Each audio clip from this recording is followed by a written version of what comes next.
Hello everyone, welcome back to the channel, Dental Materials Simplified. We are going to talk about the setting mechanism of dental plaster or gypsum products. Gypsum products form the foundation for creating precise casts, models and dies in dentistry.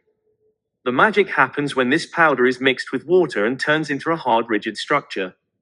But how does this transformation occur? Dental plaster is essentially calcium sulfate hemihydrate. When you mix it with water, it reacts to form calcium sulfate dihydrate, or gypsum. Three main theories have been put forth to explain the setting process. And they are colloidal theory, hydration theory, and dissolution-precipitation theory, which is most widely accepted.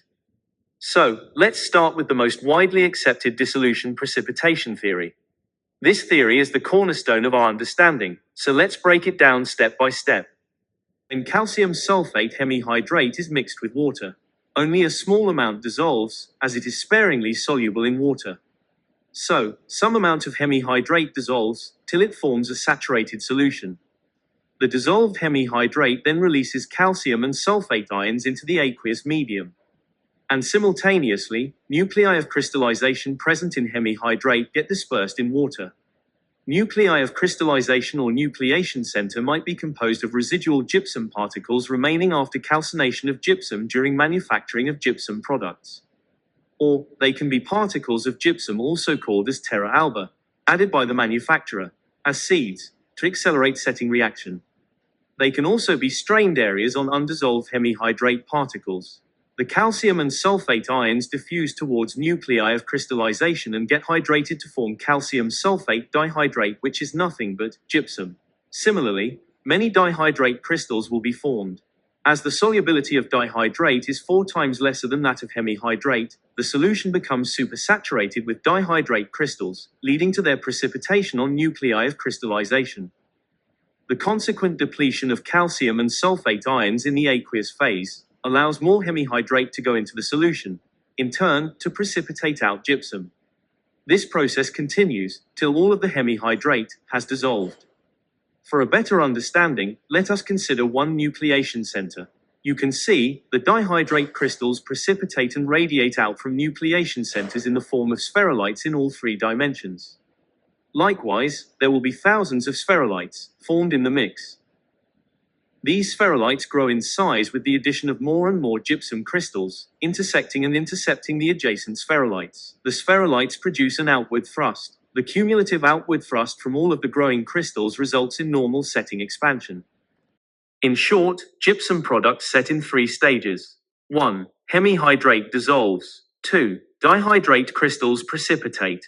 3. Dihydrate crystals interconnect and interlock, creating a rigid, set mass.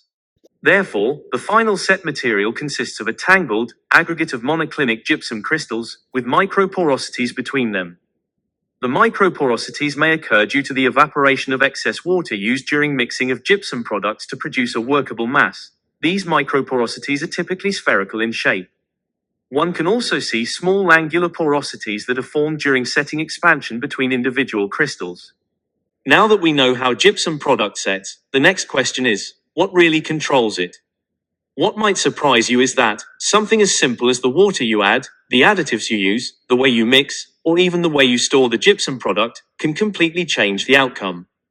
Therefore, it is important to break down the key factors like water-powder ratio, additives, spatulation, and moisture to see how each one has an effect on setting time, strength, and setting expansion of gypsum products. These factors work through 2 main mechanisms. 1. Either by increasing or decreasing the number of nuclei of crystallization, or by altering the solubility of hemihydrate, or both. Let's uncover how these factors truly influence the setting reaction. Water-powder ratio. If a higher water-powder ratio is taken, which means more water than recommended is used, it prolongs setting time because there are fewer nuclei per unit volume, requiring more time for the crystals to grow and interlock. And also, fewer number of spherulites produce less outward thrust, thus reducing the setting expansion. More water also means more pores remaining after setting, which leads to greater porosity and reduced strength. Hence, excess water results in more voids, porous surface quality, leading to loss of surface detail and low-strength models. So while more water seems harmless, it can completely compromise the quality of the set product. Mixing time. Within practical limits, if the mixing time and rate is increased, the already formed gypsum crystals will be broken up by spatulation process, resulting in new nuclei of crystallization. This makes the material set faster than expected and reduces the working time. Plus, excessive spatulation can introduce air bubbles, leading to surface roughness and microporosities, resulting in weaker product. Effect of accelerators. Potassium sulfate, K2SO4, reacts with the water and calcium sulfate hemihydrate to produce syngenite. This compound crystallizes very rapidly and encourages the growth of more crystals. Potassium sulfate also increases the rate of dissolution of hemihydrate and therefore decreases the setting time. The addition of a small amount of calcium sulfate dihydrate in the form of slurry water or terra alba will provide additional sites for nucleation and act as an accelerator, which decreases the setting time. At 2% by weight, sodium chloride acts as an accelerator in a similar mode of action as potassium sulfate, but at a concentration higher than that, it acts as a retarder by precipitating on nucleation center, preventing the growth of gypsum crystals. Accelerators improve early strength but reduce long-term strength due to incomplete growth of gypsum crystals because of the rapid setting of the mix. The higher density of crystals limits the growth of the surrounding crystals and hence reduces their ability to push each other apart, resulting in decreased expansion. The addition of borax leads to the formation of calcium tetraborate, which deposits on the nucleation center that causes nuclei poisoning. In turn, this affects the growth of gypsum crystals, and hence increases the setting time. Because of the poisoning of nuclei of crystallization, retarders can result in a less interlocked crystal structure, potentially reducing the final strength and expansion of the hardened gypsum. Effect of moisture. If the gypsum product is exposed to moisture during storage, part of the hemihydrate slowly changes back into dihydrate crystals.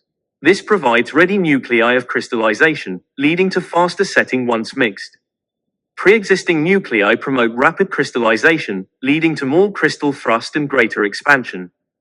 Therefore, the gypsum products must be stored in an airtight container in a dry and moisture-proof area. And that brings us to the end of our discussion.